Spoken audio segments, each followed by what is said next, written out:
സഭയിൽ പിണറായി വിജയനെ തൂക്കിയെറിയാൻ പാളയത്തിൽ നിന്നും പുറത്തിറങ്ങിയവർ തന്നെ നെഞ്ചും വിരിച്ചു നിൽക്കുന്നുണ്ടല്ലോ.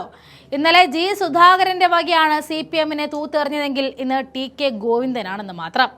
നെയ്ത്ത് തൊഴിലാളികളുടെ വേതനം മുടങ്ങിക്കിടക്കുന്നു എന്ന വിഷയം ഗൗരവമായി കാണണമെന്നും അവർക്ക് കൂലി ലഭ്യമാക്കണമെന്നും ആവശ്യപ്പെട്ടുകൊണ്ട് അദ്ദേഹം ആരംഭിച്ച പ്രസംഗം അവസാനിപ്പിച്ചത് തന്റെ വീടിന് സമീപത്തുണ്ടായ ബോംബ് സ്ഫോടനത്തെക്കുറിച്ച് സഭയിൽ ശ്രദ്ധയിൽപ്പെടുത്തിക്കൊണ്ടാണ്. അതിനു പിന്നിൽ CPM ആണോ എന്ന സംശയം സഭയിൽ അദ്ദേഹം നേരിട്ട് പ്രകടിപ്പിച്ചില്ല എങ്കിലും പറയാതെ പറഞ്ഞു എന്ന് തന്നെ പറയണം. തന്നെ പാർട്ടിയിൽ നിന്നും പുറത്താക്കിയതിനെ കുറിച്ചും തളിപ്പറമ്പിലെ ജനങ്ങൾ നൽകിയ പിന്തുണയെക്കുറിച്ചും പറഞ്ഞുകൊണ്ട് അദ്ദേഹം പ്രസംഗം അവസാനിപ്പിച്ചതിനു മുൻപ് തന്നെ അദ്ദേഹം പ്രസംഗത്തിൽ ജില്ലാ സഹകരണ ബാങ്കുകളെ ലയിപ്പിക്കുന്നതിലൂടെ സാധാരണക്കാർക്ക് ഗുണമില്ല എന്നും കൂടി സഭയിൽ ഓർമ്മപ്പെടുത്തി. കേരള ബാങ്കിന്റെ നിലവിലെ അവസ്ഥയിൽ മാറ്റം വേണമെന്നും അദ്ദേഹം അഭിപ്രായപ്പെട്ടു. കൂടാതെ പുഴകളിലെ ചെളിയും മണലും നീക്കം ചെയ്യുന്നതിലൂടെ പ്രതിവർഷം വലിയൊരു തുക വരുമാനമായി കണ്ടെത്താമെന്ന് കൂടി അദ്ദേഹം നിർദ്ദേശിക്കുന്നു. സമാന സ്വഭാവമുള്ള ബോർഡുകളെയും കോർപ്പറേഷനുകളെയും ലയിപ്പിച്ച് ചെലവ് കുറയ്ക്കണമെന്നും അദ്ദേഹം ആവശ്യപ്പെട്ടു. അങ്ങനെ നിരവധി ജനശ്രദ്ധ നേടുന്ന കാര്യങ്ങളെല്ലാം പറയുകയും ഒപ്പം CPM-നിട്ട് കണക്കിന് കൊടുക്കുകയുമായിരുന്നു TK ഗോവിന്ദൻ. സഭയിൽ CPM-നിട്ട് പൊട്ടിച്ച ഗോവിന്ദന്റെ ആ വീഡിയോ ചേർക്കുന്നു, കാണാം. സർ, ഞാൻ ഈ ബഡ്ജറ്റിനെ പൂർണ്ണമായും പിന്തുണയ്ക്കുകയാണ്.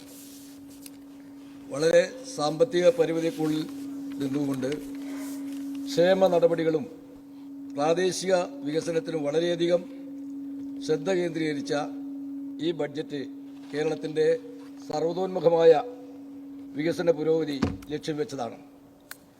സർ, തളിപ്പറമ്പ് നിയോജക മണ്ഡലത്തെ നിലവിലുള്ള പദ്ധതികൾ തുടരുന്നതോടൊപ്പം പുതിയ വികസന പദ്ധതികൾ കൂടി അനുവദിച്ചു തന്ന ധനകാര്യ വകുപ്പ് കൂടി കൈകാര്യം ചെയ്യുന്ന മുഖ്യമന്ത്രിയെ ഞാൻ ഏറെ അഭിനന്ദിക്കുകയാണ്. സർ, ഇവിടെ ബഡ്ജറ്റിൽ പറഞ്ഞിട്ടുള്ള 2-3 കാര്യങ്ങൾ ഈ ബഡ്ജറ്റിൽ ഇതിനെ പൂർണ്ണമായും പിന്തുണക്കുന്നതിന് ഇടയാക്കിയിട്ടുണ്ട്. ഒന്ന്, ചരിത്രപരമായി കേരളത്തിലെ ചരിത്രപരമായ ഒരു നിയമമാണ് സർ സ്ത്രീകൾക്ക് സൗജന്യ യാത്ര.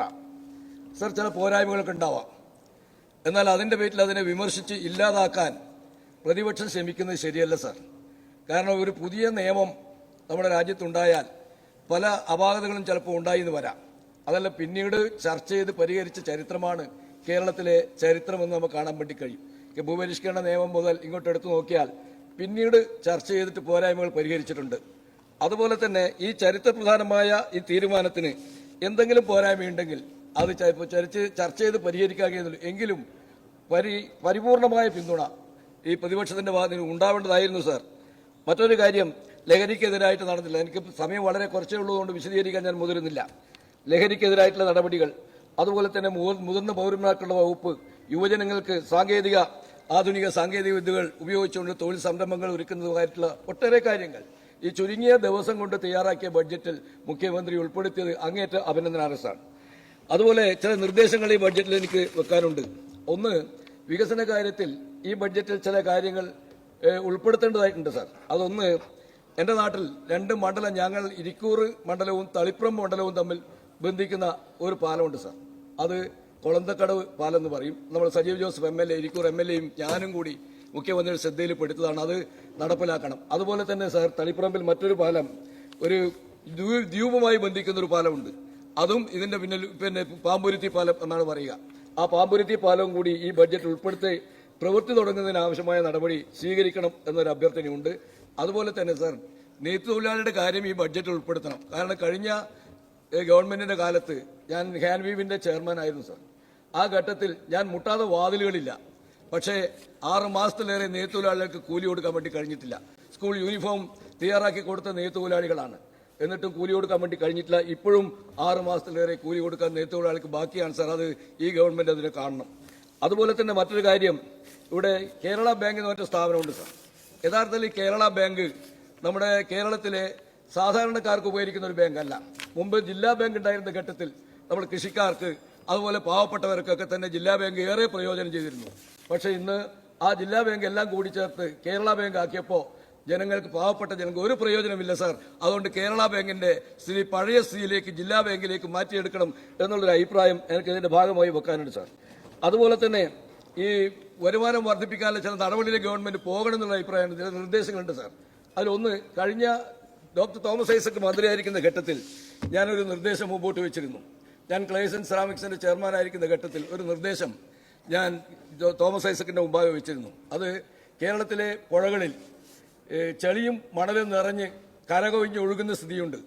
അതുകൊണ്ട് ഈ ചെളിയും മണലും നീക്കം ചെയ്താൽ ഈ പുഴക്ക് ആഴം കൂടുകയും വെള്ളപ്പൊക്കം തടയാൻ കഴിയുകയും ചെയ്യുന്നതോടൊപ്പം നമ്മൾ റവന്യൂ വരുമാനം വർദ്ധിപ്പിക്കാൻ വേണ്ടി സാധിക്കും.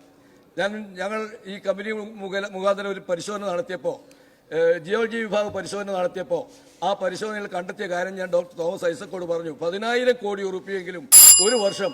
സർ, എനിക്ക് 2-3 മിനിറ്റ് സമയം തരണം സാർ. എനിക്ക് ഒരു പ്രത്യേക കാര്യം കൂടി പറയാനുണ്ട്. പ്രത്യേക കാര്യം കൂടി പറയാനുണ്ട്. ആയില്ല, ഒന്നും ആയില്ല.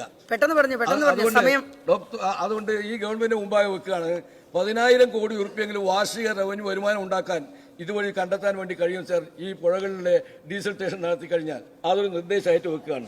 അതുപോലെ തന്നെ മറ്റൊരു കാര്യം വെക്കാനുള്ളത്, ഇവിടെ ഈ വരുമാനം വർദ്ധിപ്പിക്കുന്ന മറ്റൊരു കാര്യം കൂടിയുണ്ട് സാർ. അതായത് നമുക്ക് ഒരുപാട് ബോർഡുകളും കോർപ്പറേഷനുകളും ഉണ്ട്. ഈ കുറേ ബോർഡുകളും കോർപ്പറേഷനുകളൊക്കെ തന്നെ ചുരുക്കി സമാന സ്വഭാവമുള്ള ബോർഡുകളും കോർപ്പറേഷനും ഒന്നാക്കി കഴിഞ്ഞാൽ കുറേയേറെ ചെലവ് ചുരുക്കാൻ വേണ്ടി സാധിക്കും സാർ. അതുകൊണ്ട് അതും കൂടി ഈ ഗവൺമെന്റ് പരിഗണനയിൽ ഉണ്ടാവണം എന്നുള്ളതാണ്. മറ്റൊരു കാര്യം കൂടി പറയാനുള്ളത്, കഴിഞ്ഞ തവണ നമ്മളെ രവീന്ദ്രൻ മാഷയുടെ പ്രസംഗം എനിക്കേറെ ഇഷ്ടപ്പെട്ടൊരു പ്രസംഗമാണ്. കാരണം ഞാൻ രവീന്ദ്രൻ മാഷ പ്രസംഗം കേട്ടപ്പോൾ വിചാരിച്ചു ഞാൻ AK സെന്ററിലാണ് ഇരിക്കുന്നതാണ്. അങ്ങനെയുള്ളൊരു പ്രസംഗമാണ് രവീന്ദ്രൻ മാഷ ഭാഗത്തു നിന്നുണ്ടായത്. അപ്പോൾ ആ പ്രസംഗം നമ്മൾ കാര്യം ആലോചിക്കുമ്പോൾ ഇപ്പോൾ ഇവിടെ പറയുന്നത് എന്താ വെച്ചാൽ, ഇവിടെ ഈ ഗവൺമെന്റ് ബഡ്ജറ്റാണ് പിന്നെ ഫാസിസത്തിലേക്ക് എത്തിക്കാൻ വേണ്ടി പോകുന്നതാണ് സാർ. ഇവിടെ ഒരു കാര്യം വ്യക്തമാണ്, ലോകത്തിലെ ഫാസിസത്തിലേക്ക് പോകുന്ന തീവ്ര വലതുപക്ഷത്തിന് മേൽക്കൈ ഉണ്ടായിക്കൊണ്ടിരിക്കുന്ന ഒരു ലോക സാഹചര്യം നിലനിൽക്കുന്നുണ്ട് സാർ. ആ ലോക സാഹചര്യത്തിൽ ഈ സാമ്രാജ്യത്വത്തിന് എതിരായിട്ട് കമ്മ്യൂണിസ്റ്റുകാർ എടുക്കുന്ന നിലപാടെന്താ? യഥാർത്ഥ സോവിയറ്റ് ഉണ്ടായിരുന്ന കാലത്ത് ഉണ്ടായിരുന്ന പോലെ ഒരു അവസ്ഥ ഇന്നുണ്ടോ? അങ്ങനെ ഉണ്ടായിരുന്നെങ്കിൽ പാലസ്തീനിലെ കുഞ്ഞോമനകൾ ഇങ്ങനെ കത്തി കരിയുമായിരുന്നോ? ചൈനയെ പോലുള്ള സോഷ്യലിസ്റ്റ് രാഷ്ട്രം ആ കൃത്യം നിർവഹിക്കുന്നുണ്ടോ? യഥാർത്ഥത്തിൽ സോഷ്യലിസ്റ്റ് രാഷ്ട്രങ്ങൾ പഴയ സോഷ്യലിസ്റ്റ് രാഷ്ട്രങ്ങൾ വ്യത്യസ്തമായി മാറിയിരിക്കുന്നു. അവരുടെ രീതികളിലും നയങ്ങളിലും മാറ്റം വന്നിരിക്കുന്നു. ഈ യാഥാർത്ഥ്യം നമ്മൾ കണ്ടുപോകണം സാർ. ഇപ്പൊ ക്യൂബയെ പിടിക്കാൻ വേണ്ടി പോവുകയാണ് അമേരിക്ക. എന്ത് ചെയ്യാൻ വേണ്ടി? രണ്ട് കാര്യമുണ്ട്. അതുപോലെ തന്നെ അത്തരം കാര്യങ്ങളിൽ എന്ത് നിലപാടെടുക്കുന്നു? ഒറ്റ കാര്യമേ ഉള്ളൂ. അങ്ങനെയാണെങ്കിൽ CPM ഒരു നിലപാട് സ്വീകരിക്കണം സാർ. ഇവിടെ സാമ്രാജ്യത്വ ഫാസിസത്തിലേക്ക് നീക്കുന്ന സന്ദർഭത്തിൽ ലോക കമ്മ്യൂണിസ്റ്റ് പ്രസ്ഥാനം വലിയ സാമ്രാജ്യത്വ വിരുദ്ധ പ്രസ്ഥാനത്തിന് രൂപം കൊടുക്കണം സാർ. ഇന്ത്യയിൽ അതാണ് നിലപാട് വരുന്നതെങ്കിൽ ഇവിടെയും വേണം സാർ. ഇവിടെ ഉണ്ടായിരുന്നല്ലോ നമ്മൾ ജോർജ് ലിബൻത്രോവിന്റെ ഫാസിസത്തിന്റെ ഇതായിട്ടുള്ള പ്രസംഗത്തെ കുറിച്ച് നമ്മളെല്ലാം ആഘോഷിച്ചിട്ടുണ്ട്. ഇവിടെ ഒന്നുകൂടെ ഒരു കാര്യമുണ്ട്, ഒരു പ്രത്യേക കാര്യമുണ്ട്. ഇതും കൂടെ പറഞ്ഞു. അതുകൊണ്ട് ഈ കാര്യത്തിൽ ഇന്ത്യയിൽ CPM നിലപാട് സ്വീകരിക്കും സാർ. ഇന്ത്യയിലെ CPM നിലപാട് സ്വീകരിക്കുന്നു. ഫാസിസത്തിലേക്ക് നമ്മുടെ രാജ്യം പോകുമ്പോൾ ഫാസിസ്റ്റ് വിരുദ്ധ മുന്നണി ഉണ്ടാക്കുന്നതിന് CPM മുൻകൈ എടുക്കുമോ? അങ്ങനെയാണെങ്കിൽ ഇന്ത്യ മുന്നണിയെ ശക്തിപ്പെടുത്താൻ CPM മുൻകൈ എടുക്കുമോ? ഈ ചോദ്യം രവീന്ദ്രൻ മാഷ പ്രസംഗം കേട്ടപ്പോ നമ്മുടെ മുമ്പിൽ ഉയർന്നു വരുന്നുണ്ട്. അതുകൊണ്ട് ആ കാര്യത്തെ കുറിച്ച് പോകണം. മറ്റൊരു കാര്യം, സമയം ഒരുപാടായി. ഇല്ല, ഒരു കാര്യം കൂടി ഉണ്ട്. സമയം ഒരുപാടായി. അടുത്ത ആളിനെ വിളിക്കണം, നമുക്ക് തീർക്കേണ്ടതാണ്. എന്റെ നാട്ടിൽ ഒരു സംഭവം കൂടി പറഞ്ഞ് ഞാൻ അവസാനിപ്പിക്കാം. അല്ല, ഇത് പറഞ്ഞേ മതിയാവും. ഇത് ബജറ്റുമായി ബന്ധപ്പെട്ടതല്ല, എന്റെ നാട്ടിലൊരു സംഭവമാണ്. അതൊന്ന് മാത്രമാണ്. എന്റെ നാട്ടിൽ എന്റെ വീട്ടിന്റെ അടുത്ത് ഇന്നലെ ഒരു ബോംബ് സ്ഫോടനം ഉണ്ടായി സാർ. അതൊന്ന് സഭയെ ശ്രദ്ധയിൽപ്പെടുത്താൻ വേണ്ടിയിട്ടാണ്. എന്റെ വീട്ടിന്റെ 500 മീറ്ററിന്റെ അടുത്താണ് ഇവിടെ പന്നിപ്പടക്കം എന്നാണ് പറയുന്നത് ബോംബ് സ്ഫോടനം ഉണ്ടായി. യഥാർത്ഥത്തിൽ ഇന്നലെ വിവരങ്ങൾ അന്വേഷിച്ചപ്പോൾ പന്നിപ്പടക്കം എന്ന് പറഞ്ഞു. പക്ഷേ എന്റെ നാട്ടിൽ ഇന്നേ വരെ ഒരു പന്നിപ്പടക്കം ഉണ്ടായിട്ടില്ല. പടക്കം വെച്ച് പന്നിയെ പിടിച്ചിട്ടില്ല. യഥാർത്ഥത്തിൽ ഞാൻ ദിവസേന നടന്നു പോകുന്ന വഴിയിൽ നിന്ന്, റോഡിൽ നിന്ന് ഒരു 100 മീറ്റർ അകലെയുള്ള ഒരു കുറ്റിക്കാട്ടിൽ നിന്നാണ് ഈ പടക്കം പൊട്ടിയതും 4 സ്ത്രീകൾക്ക് പരിക്കേറ്റു സാർ. ഇത് ഗൗരവപരമായ വിഷയമാണ്. ഇത് എങ്ങനെ വന്നു ചേർന്നു എന്നുള്ളത് ഞാൻ ആരെയും ആരോടും ഉന്നയിക്കുന്നില്ല. പക്ഷേ നാട്ടിൽ കലാപം ഉണ്ടാക്കാനുള്ള ബോധപൂർവ്വ ശ്രമം ഇതിന്റെ പിന്നിലുണ്ടോ എന്ന കാര്യം അന്വേഷിക്കണം സാർ. അത്രേ ഞാൻ പറയുന്നുള്ളൂ. മറ്റൊരു കാര്യം കൂടി പറയാം. ഞാൻ ഇത് അവസാനിപ്പിക്കുകയാണ്. ഗൗരവമായ ഒരു വിഷയം പറഞ്ഞതല്ലേ, അസഹിഷ്ണുത വേണ്ട. ഒറ്റ കാര്യമുള്ളൂ സാർ. ഞാൻ ഇന്ന് ഉയർത്തിയിട്ടുള്ള കാര്യം, ഇന്ന് CPM-നകത്ത് അങ്ങോളം ഇങ്ങോളം ചർച്ച ചെയ്യുന്നുണ്ട് സാർ. എന്തിനാണ് എന്നെ പുറത്താക്കിയത്? ഞാൻ പറഞ്ഞ കാര്യമാണ് ഇന്ന് പാർട്ടിയിൽ ചർച്ച ചെയ്യുന്നത്. എന്തിനാണ് എന്നെ പുറത്താക്കിയത്?